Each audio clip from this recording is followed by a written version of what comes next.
Täna on kokandusvideo natuke teistsugune, sest et mul on see kook juba valmis. Selle ma tegin iseendale. See on toorjuustu küpsise nii-öelda kook. Küpsetamist ei vaja, läheb külmkappi. See on mul juba valmis ja kohe ma panen klipid, kuidas ma seda siis valmistasin.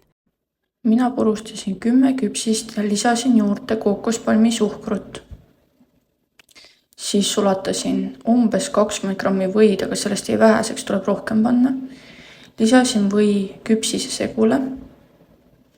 Siis võtsin pool karpi toorjuustu, sulatasin ka selle, lisasin kookospalmi suhkrut ja lisaks siis kreeka jogurtit umbes 200 grammi ja umbes 50 millilitrit ka vahukoort, pluss kakao.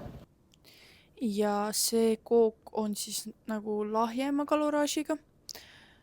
Kohe ütlen teile, palju siis kokku tuli. Selle toorjuustu koogi kogu kaloraaž on umbes 1100 kuni 1200 kalorit. Ütleme, et siin on mingi äkki 300 grammi. Ja panin toorjuustu 100 grammi, ehk siis pool pakki. Võid panin umbes, tahtsin panna mingi 30 grammi, aga sellest jäi väheseks. Ehk siis või arvelt läks rohkem kaloreid. Ja vahukoort panin mitte pool pakki, seal oli 200 millilitrit, panin vist alla poole, ehk siis 25%. Ja lisaks panin ka lahjemad kreeka jogurtit siia täidisesse.